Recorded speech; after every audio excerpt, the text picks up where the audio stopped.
नमस्कार। Desert storm से मैं विमल शर्मा। डेजर्ट स्टॉर्म लेकर आ रहा है एक नई पेशकश, कहीं अनकहीं। ये कार्यक्रम जैसलमेर की महिलाओं के लिए प्रसारित किया जा रहा है। इस कार्यक्रम में महिलाओं द्वारा कहीं अनकहीं के माध्यम से अपनी बात महिलाओं के सशक्तिकरण के लिए अपनी बात रखेंगी, अपने जीवन की अनछुए पहलुओं को चर्चा करेगी। इनसे चर्चा करेगी हमारी एंकर योगिता सोनी, और हर रविवार को ये दोपहर 2:30 बजे के लगभग प्रसारित किया जाएगा। इसे देखना ना भूलें, ज़रूर देखें। फूलों को तोड़ो नहीं, शाख पर ही रहने दो। गुलशन में रहे बहारें, जिद अपनी छोड़ दो। छोड़ चुके हैं जो अपनी मंजिल बीच में, आओ उन्हें एक नया मोड़ दो। नमस्कार, मैं हूँ योगिता सोनी और आप देख रहे हैं डेजर्ट स्टॉर्म न्यूज़ की हमारी सीरीज़ कहीं अनकहीं। ऐसे ही कुछ नए मोड़ हम भी देना चाहते हैं हमारे उन व्यूअर्स को जिन्होंने अपनी मंजिलें बीच में छोड़ दी है। क्या पता हमारे जो गेस्ट हैं उनकी बातें सुन के, उनका एक्सपीरियंस सुन के उनको भी लगे कि नहीं, हम जो करना चाहते थे हमने जिस तरह से छोड़ दिया है, शायद हम उसे फिर से कर सकते हैं।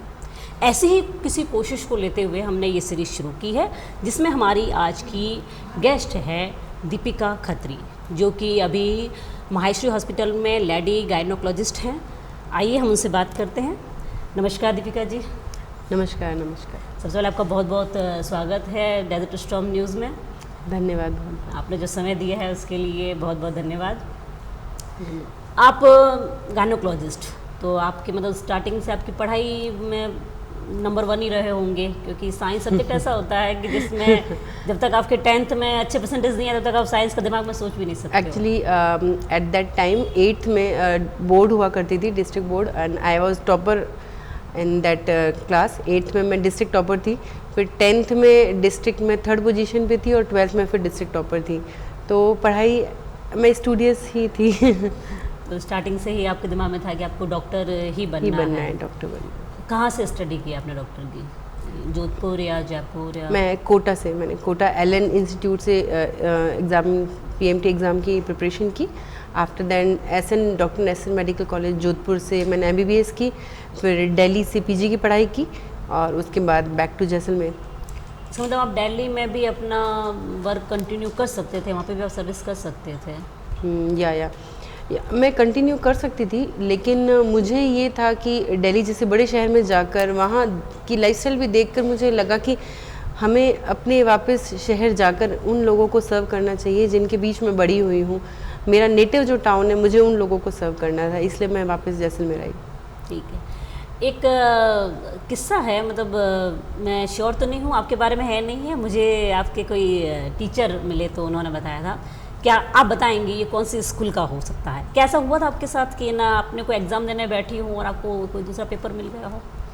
कोई ऐसा इंसिडेंस हुआ था आपके साथ? एक्चुअली ऐसा तो नहीं हुआ, बट 8th क्लास की बात है। मैं गर्ल्स स्कूल में मेरा एग्ज़ाम था, मुझे आज भी याद है कि वहाँ पर जब एग्ज़ाम हो रहा था तो जनरली क्या होता है, हम चेक पॉइंट्स अपने अपने लिख के रखते हैं स्टूडेंट्स, और मैं जल्दी में वो जो लिस्ट थी जिस उसमें कुछ ऐसा ही लिखा हुआ था कि what to do what not to do exam में, वो लिस्ट मेरी ज्योमेट्री बॉक्स में ही रह गई। और मैं एग्ज़ाम मैंने स्टार्ट कर दिया लिखना, और सडनली टीचर आए और उन्होंने चेक किया और उन्होंने देखा भी नहीं वो स्लिप कि उसमें क्या था, और उन्होंने जस्ट उसको टेयर करके मुझे बता दिया कि आप तो चीटिंग कर रही हो। और मुझे पूरे 15 मिनट्स वहाँ खड़े रखा, और मेरे मन में ये चल रहा था कि मेरा टाइम मत वेस्ट करो, मेरा एग्ज़ाम है। उसके बाद ठीक था, एग्ज़ाम भी अच्छा हुआ और वो सब मैटर वहीं क्लोज हो गया। और आफ्टर देन जब रिज़ल्ट आया और मैं फर्स्ट आई, तो मेरे जो स्कूल टीचर थे वो मेरे पास आए, बोले अब दीपिका चलो उनको बताते हैं कि मैंने कहा नहीं सर, अब ऐसा कुछ नहीं है। उसमें एक वो समय की हमारे पास रहती है पाबंदी कि मैं जितना जल्दी हो सके उतना। 15 मिनट्स एक बच्चे के लिए एग्ज़ाम में बहुत इंपॉर्टेंट है, उसमें कितने क्वेश्चंस हो सकते हैं। ऐसे ही किस्सा बस बचपन का।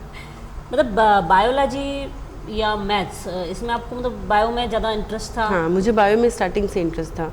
मुझे मैथ्स कभी पसंद नहीं थी एक्चुअली। बायो ही अच्छी लगती थी। जब आपने कहा आपने दिल्ली में आपने स्टडी किया, आप जैसलमेर में हो, दिल्ली में तो लेडीज़ काफ़ी फ्रैंक है, अपनी चाहे प्रॉब्लम्स बताने में चाहे मतलब इतनी झिझक नहीं रहती है। यहाँ आपको जब ट्रीट करते हो अपने पेशेंट्स को, तो लेडीज़ में आपको नहीं लगता है कि अभी भी जागरूकता की कमी है, वो खुल के बात नहीं करती हैं? The population in Jaisalmer actually they are different from Delhi. वहाँ की प्रॉब्लम्स भी अलग होती है और यहाँ की प्रॉब्लम्स भी अलग होती है। वहाँ इनफर्टिलिटी ज़्यादा होती है क्योंकि वहाँ की लाइफस्टाइल ऐसी है, और यहाँ पर डिफरेंट प्रॉब्लम्स होती हैं। एनीमिया जैसे ब्लड की कमी ज़्यादा होती है क्योंकि रिपीटेड प्रेगनेंसी, रिपीटेड डिलीवरी हो रही हैं, तो उन पेशेंट्स में ब्लड की कमी हो जाती है, अनीमिया हो जाता है, तो उनको अलग तरीके से ट्रीट करना पड़ता है। और एक लैंग्वेज भी मेरा एक स्ट्रॉन्ग पॉइंट है। मैं यहाँ की हूँ तो मैं उनसे अपनी लैंग्वेज में बात करती हूँ, तो स्पेशली जो गांव के पेशेंट्स हैं, सम, मोनगढ़, रामगढ़, वो लोग मुझे अपना, जैसे उनको लगता है कि मैं उनकी बहन हूँ, कि हाँ अच्छे से बताते हैं और अच्छे से वो सेटिस्फाई होके जाते हैं, खुश है। और माहेश्वरी हॉस्पिटल में मैं नॉर्मल डिलीवरीज, सिजेरियन, कॉम्प्लिकेटेड, कोई भी कॉम्प्लिकेटेड सिजेरियन हो वो सब करती हूँ। और बच्चेदानी निकालने का ऑपरेशन है या बच्चेदानी में गांठ का ऑपरेशन है, ये सारे ऑपरेशन करती हूँ। और ये जो पेशेंट्स आर समस्या हैप्पी। बताई आपने बच्चेदानी में गांठ वाली, ये भी बहुत ही सामान्य सी हो रखी है। मतलब अमूमन अधिकतर सामान्य तो हम किसी बीमारी को नहीं कह सकते हैं, बीमारियां सब अपने आप में परेशान करने वाली होती हैं, बिल्कुल बिल्कुल। पर ये अमूमन औरतों में पाई जाने लगी है। इसका क्या कारण है? खान पान या हमारा खुद रहन सहन गलत है? क्या चीज़ को लेकर? नहीं, एक्चुअली ये प्रॉब्लम्स पहले भी एग्जिस्ट करती थी, लेकिन राइट नाउ हमारे पास डायग्नोस्टिक फैसिलिटी इतनी बढ़ गई है, अल्ट्रासाउंड वगैरह, तो हमें वो डायग्नोस ज़्यादा होती है, थी पहले भी पर डायग्नोस ज़्यादा होती है। And the second thing is कि हार्मोनल डिस्टर्बेंस ज़्यादा है, लाइफस्टाइल की वजह से हमारा खान पान इतना प्योर नहीं है पहले जितना, उस वजह से भी थोड़ा बढ़ गई है पहले से। अभी आपने बोला कि ब्लड की कमी भी रहती है, तो एज अ डॉक्टर मतलब क्या होना चाहिए कि हमारे खान पान में, जैसे एटलीस्ट ड्यूरिंग प्रेगनेंसी या फिर नॉर्मली भी, क्योंकि हम औरतें हैं, हमें तो वर्कलोड वैसे भी ज़्यादा है, जिसमें आप जब सर्विस कर रही हैं तो वो एक्स्ट्रा ही हो जाता है, और जो नहीं सर्विस कर रही है वो घर में भी एक्स्ट्रा अपना टाइम दे रही है, वो सर्विस को जो टाइम नहीं दे रही है वो अपने घर के काम को इतना दे रही है, तो कहीं ना कहीं उन्हें ब्लड खुद की पर तो ध्यान देना। हाँ, तो ऐसी क्या चीज़ें होती है जो अपने वो नॉर्मल डाइट में रखें कि उनका बैलेंस बराबर रहे? एक्चुअली हमारी डाइट में, स्पेशली हमारी यहाँ पर भी बहुत सारी ऐसी अच्छी अच्छी चीज़ें हैं जो हम अपनी डाइट में शामिल करके खून की कमी को पूरा कर सकते हैं। जैसे सबसे कॉमन चीज़ बाजरा, जो हमारे यहाँ बहुत होता है। बाजरे में 40% आयरन होता है, 40% इज़ वेरी मच अमाउंट। और सेकंड जैगरी, गुड़ में भी बहुत अच्छा आयरन होता है, तो गुड़ और बाजरे की रोटी वैसे भी यहाँ बहुत चलन है, तो वो ले डाइट पे। चुकंदर है, गाजर है, पालक है, दालें हैं, डिफरेंट टाइप की दालें लेनी चाहिए, हमेशा सेम दाल नहीं लेनी, क्योंकि एक दाल में एक एमिनो एसिड होगा, दूसरी दाल में दूसरे तरह का एमिनो एसिड होगा, तो अलग अलग तरह के प्रोटीन हमें मिलने चाहिए, तो दालें लेनी चाहिए। बाकी पालक है, गाजर है, ये चीज़ें। पालक भी आयरन से भरपूर है। बिल्कुल। आपको जैसे आपने पढ़ाई की इसकी, गायनोकोलॉजिस्ट की, आपको लगता है कि भाई काफ़ी चीज़ें ऐसी होती है जो शायद मुझे अनुभव से आ रही है, अब वो शायद मुझे बुक में से नहीं दिखी थी, जो कि मुझे अब प्रैक्टिकली करके पता चलती है? बिल्कुल, कई सारी चीज़ें ऐसी होती है कि हमारी बुक्स में अलग चीज़ लिखी होती है और हम रियल में प्रैक्टिकली जब वो चीज़ फेस करते हैं तो वो डिफरेंट होती है। जैसे बुक्स में लिखा है कि इतने टाइम आप लेबर मॉनिटर करो, उसके बाद अगर नहीं हो तो सिजेरियन लेना है, बट हम प्रैक्टिकली देखते हैं पेशेंट्स को कितना पेन हो रहा है, वो कितना क्या चाहते हैं, उनका डिसीज़न क्या होना चाहिए, रिलेटिव्स क्या चाहते हैं, उनकी हिस्ट्री क्या रही पहले की, वो सब चीज़ें हमारे डिसीज़न को डिसीजन लेने में हेल्प करती है। परिस्थितियां हैं, वो बहुत हेल्प करती है, वो ज़्यादा मायने रखती है हमारी पढ़ाई से, हमारी पढ़ाई से बहुत ज़्यादा मायने रखती है। और फेथ भी मायने रखता है, पेशेंट का जो फेथ होता है डॉक्टर पे, वो बहुत मायने रखता है। और एक डॉक्टर पेशेंट जो रिलेशनशिप होता है, that is the most important thing, कि कितना उनको है कि हमारे डॉक्टर जो बोल रहे हैं वो एकदम सही है, और ये जो हमारे लिए डिसीजन लेंगे वो एकदम सही होगा। तो इस चीज़ में मुझे काफ़ी खुशी है कि मेरे जितने भी पेशेंट होते हैं, दे आर वेरी हैप्पी कि हाँ मैम जो कह रही हैं वो सही है, वो वैसा करना चाहिए। और कभी किसी की कंप्लेन नहीं आई कि हाँ नहीं मैम आपने डिसीजन सही नहीं लिया था या वो सही नहीं था। तो ये ना आजकल देखो, डिलीवरीज तो पहले भी होती है, स्टार्टिंग सब, ये तो जन्म वाला है, ये तो जब से पृथ्वी जब से बना है संसार तब से। क्या वजह है कि पहले नॉर्मली ज़्यादा होती थी और आजकल सीजेरियन बहुत ज़्यादा होता है? मतलब 98% सीजेरियन हो गया है, 2 भी मैं कहूँ तो बहुत, वो भी नहीं के बराबर है अभी। तो उसका क्या रीज़न है? क्या खान पान या हालात, क्या चीज़? नो एक्चुअली पहले जो सिचुएशंस थी वो अलग थी। लोगों के पास ना टाइम बहुत था, उनका मैनुअल वर्क बहुत था, और उनके जैसे पर पर्सन भी मानो तो उनके एक कपल के 4 से 5 बच्चे तो होते ही थे। तो उन केसेस में मेडिकल फैसिलिटी होती नहीं थी, तो कई बार आईयूडी मतलब इंट्रा यूट्राइन डेथ, बच्चे पेट में एक्सपायर हो जाते थे, और ट्विंस थे तो वो उनकी डिलीवरी नहीं हो पाती थी तो वो एक्सपायर हो जाते थे। मदर की भी मैटरनल डेथ भी पहले बहुत कॉमन थी। आजकल क्या है, फैसिलिटी बहुत बढ़ गई है, जागरूकता बहुत बढ़ गई है, पेशेंट डॉक्टर सब जागरूक हो गए हैं, सबको अपनी हेल्थ सबसे ज़्यादा अच्छी लगती है, और नंबर ऑफ़ चिल्ड्रन जो एक कपल के वो पहले से बहुत कम हो गए हैं, 1 और 2। तो nobody wants to take any risk, वो नहीं रिस्क लेना चाहते कि भाई हमारा एक ही बच्चा हम प्लान करेंगे या 2 करेंगे तो उसमें हम रिस्क नहीं लेंगे।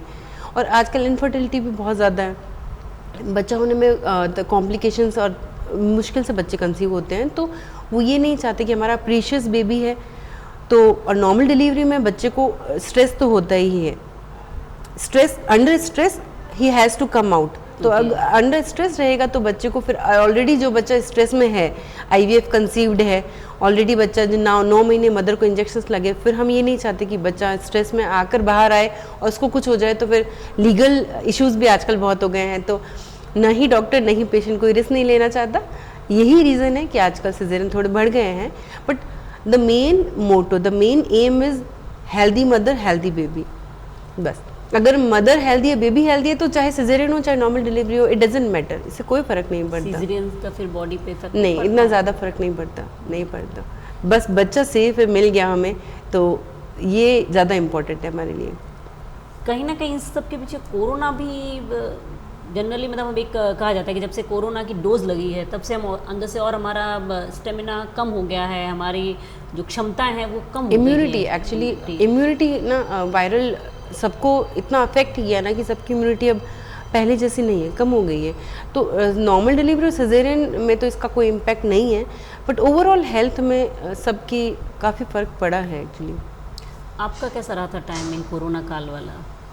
उस समय आप डॉक्टरी के आप हो गए थे कंप्लीट या आपकी स्टडी चल रही थी, कैसा था? नहीं एक्चुअली मैं यहीं थी, मैशूरी हॉस्पिटल में ही थी, और कोरोना टाइम में सर्व कर रही थी मैं। स्टार्टिंग में कुछ टाइम आइसोलेशन हुआ, रहना पड़ा, अदरवाइज़ उसके अलावा हम सर्व कर रहे थे। हम सभी डॉक्टर्स कोरोना टाइम में सर्व कर रहे थे, जो भी पेशेंट्स आते थे उनको with mask, with all precautions हम उनको मैनेज करते थे, और काफ़ी अच्छा लगता था कि किसी को आप किसी की हेल्प कर पा रहे हो, चाहे ऑक्सीजन से ही हेल्प कर रहे हो, चाहे उनको देख कर ट्रीटमेंट दे के।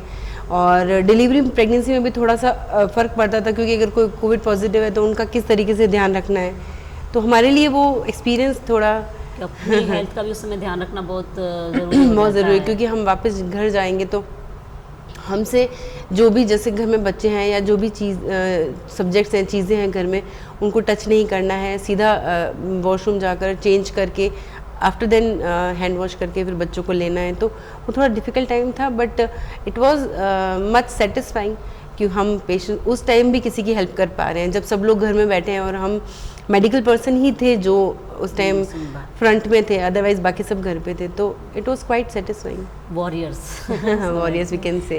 कहीं ना कहीं बार एक लेसन भी देके गया है हमें ये 2022 का कोरोना काल का।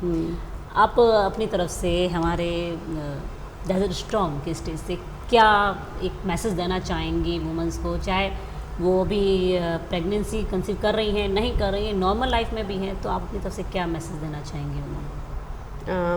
एक्चुअली मैं यहाँ की पॉपुलेशन को, यहाँ की स्पेशली लेडीज़ को यही बात कहना चाहती हूँ कि सबसे पहले अपना ध्यान रखें, क्योंकि अगर हम हेल्दी हैं तो हम अपने फैमिली को सबके लिए कर सकते हैं, उनकी एक्सपेक्टेशन पूरी कर सकते हैं। और ख़ुद का ध्यान रखने के लिए सबसे इम्पॉर्टेंट है डाइट को मेंटेन रखें, उसमें आयरन भरपूर होना चाहिए, विटामिन सी होना चाहिए, बिकॉज विटामिन सी भी ब्लड बढ़ाने में हेल्प करता है, और ग्रीन लीफी वेजिटेबल्स होनी चाहिए जिसमें फॉलिक एसिड होता है, वो भी ब्लड बढ़ाने में हेल्प करता है।